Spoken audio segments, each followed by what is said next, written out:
بسم الله الرحمن الرحيم.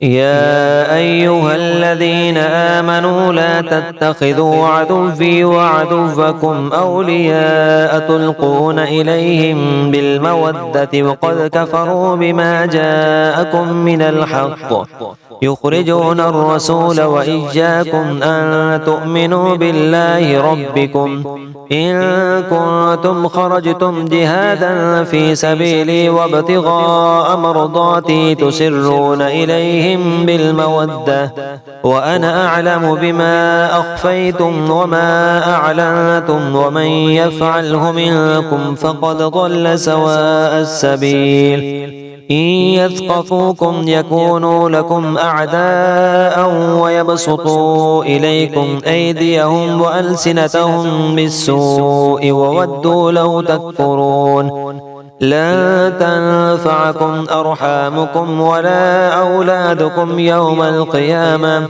يفصل بينكم والله بما تعملون بصير. قد كانت لكم أسوة حسنة في إبراهيم والذين معه إذ قالوا لقومهم إنا براء منكم ومما تعبدون من دون الله كفرنا بكم وبدا بيننا وبينكم العداوة والبغضاء أبدا حتى تؤمنوا بالله وحده إلا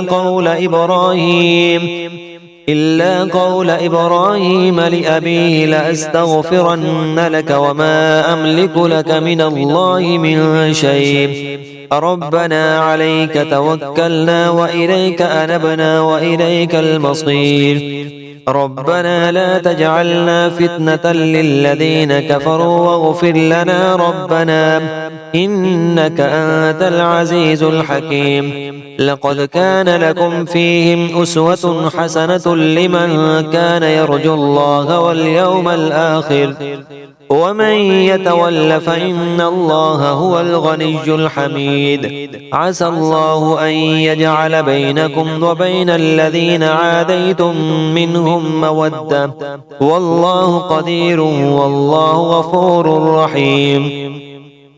لا ينهاكم الله عن الذين لم يقاتلوكم في الدين ولم يخرجوكم من دياركم أن تبروهم وتقسطوا إليهم إن الله يحب المقسطين. إنما ينهاكم الله عن الذين قاتلوكم في الدين وأخرجوكم من دياركم وظاهروا على إخراجكم أن تولوهم ومن يتولهم فأولئك هم الظالمون.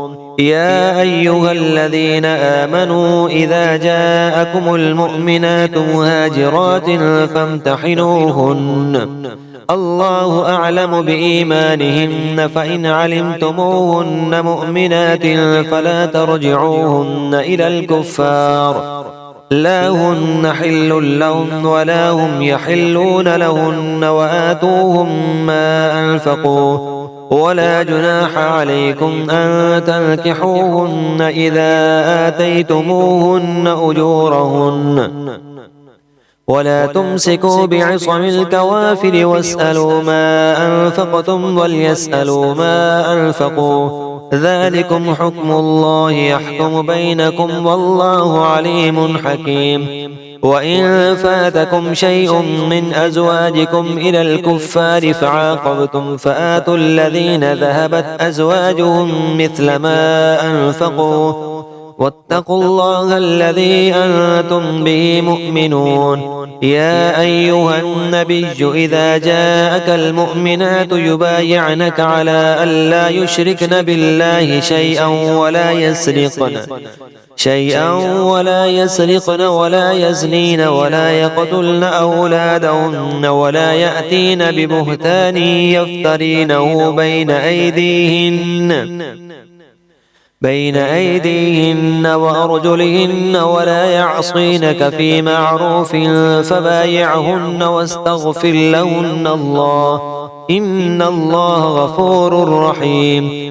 يا أيها الذين آمنوا لا تتولوا قوما غضب الله عليهم قد يئسوا من الآخرة كما يئس الكفار من أصحاب القبور.